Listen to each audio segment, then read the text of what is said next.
प्रयागराज उमेश पाल हत्याकांड में असद जो अतीक का बेटा था वो प्रमुख भूमिका में शूटर के तौर पर उस पूरे हत्याकांड को अंजाम दिया था। इसके बाद असद का मोहम्मद मुस्लिम नामक एक बिल्डर के साथ ऑडियो वायरल हुआ। बताया जाता है मोहम्मद मुस्लिम एक बहुत बड़ा बिल्डर है और वो अतीक अहमद के परिवार का करीबी रहा है। अतीक अहमद के जो कह सकते हैं कि आतंक के नाम पर कई जगहों पर उसने करोड़ों की संपत्ति अर्जित की हैं। ऐसे में इस वक्त हम लोग राजधानी लखनऊ के पान दरीबे इलाके में हैं और देख सकते हैं आप कि ये अपार्टमेंट है। इस अपार्टमेंट में भी बताया जा रहा है कि मोहम्मद मुस्लिम का कनेक्शन है और इसी कनेक्शन को खंगालने के लिए एलडीए ने अलग अलग टीमें बनाई हैं जो इन तमाम बातों की तथ्यात्मक जांच कर रही हैं कि मोहम्मद मुस्लिम का कनेक्शन इन अपार्टमेंट में कैसे है। इसके बाद इन कनेक्शन के सामने आने के बाद आने वाले दिनों में एलडीए इन तमाम संपत्तियों पर बुलडोज़र भी चलाएगा और अपनी कार्रवाई को आगे बढ़ाएगा। ऐसे में इन तमाम जो कनेक्शन है उसकी जांच की जा रही है और आने वाले दिनों में इसके ऊपर कार्रवाई की जाएगी। इस वक्त हम लोग पान दरीबा में मौजूद हैं। राजधानी लखनऊ का ये चारबाग का इलाका है और वहाँ पर ये शिवा एम्पायर रेजिडेंसी है जिसमें बताया जा रहा है कि अतीक अहमद का जो करीबी है मोहम्मद मुस्लिम जो उसके अतीक अहमद के नाम पर अलग अलग जगहों पर अवैध तरीक़ों से संपत्तियां जिसने अर्जित की और उन्हीं में से एक संपत्ति ये भी है जिस पर आने वाले दिनों में एलडीए कार्रवाई करने की तैयारी कर रहा है। अतीक अहमद से करीबी रिश्तों का फ़ायदा उठा करके करोड़ों की संपत्ति अर्जित करने वाला मोहम्मद मुस्लिम जो एक बड़ा बिल्डर है, अब उसके ऊपर राजधानी लखनऊ में भी जो उसने अवैध रूप से संपत्तियाँ अर्जित की हैं उस पर एलडीए की निगाहें तिरछी हो गई हैं। लिहाजा इस वक्त हम लोग राजधानी लखनऊ के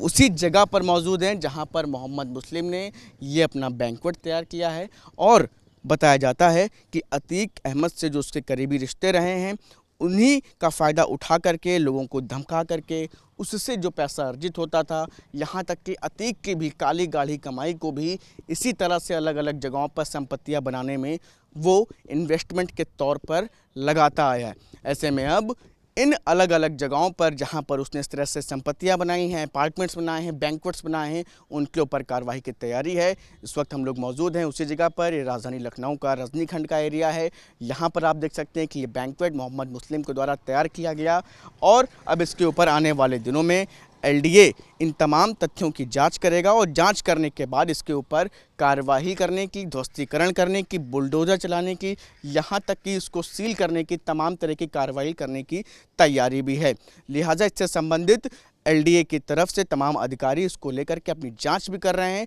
और आने वाले दिनों में 15 मई के बाद बड़ी कार्रवाई देखने को मिल सकती है। लिहाजा राजधानी लखनऊ के अलग अलग इलाकों में जहां पर इस तरह से मोहम्मद मुस्लिम के द्वारा संपत्ति अर्जित की गई है उनको चिन्हित किया जा रहा है। ऐसे में इस बिल्डिंग के खास तौर से बताया जा रहा है कि साफ तौर पर यहाँ पर जिससे संबंधित नाम वगैरह जो लगे हुए थे, बोर्ड लगे हुए थे, बैंक्वेट के नाम लिखे हुए थे, वो बोर्ड भी यहाँ से हटा लिए गए हैं। आसपास के स्थानीय निवासी बताते हैं कि इस पर बड़े बड़े बोर्ड लगे हुए थे बैंक्वेट के, वो भी हटा लिए गए हैं जिससे कि ये पहचाना ना जा सके कि आखिर किस बिल्डर के द्वारा ये बनाया गया है। मोहम्मद मुस्लिम के द्वारा अवैध रूप से अर्जित की गई संपत्तियों पर कार्रवाई करने के लिए तैयारी कर रहा है। इस वक्त हम लोग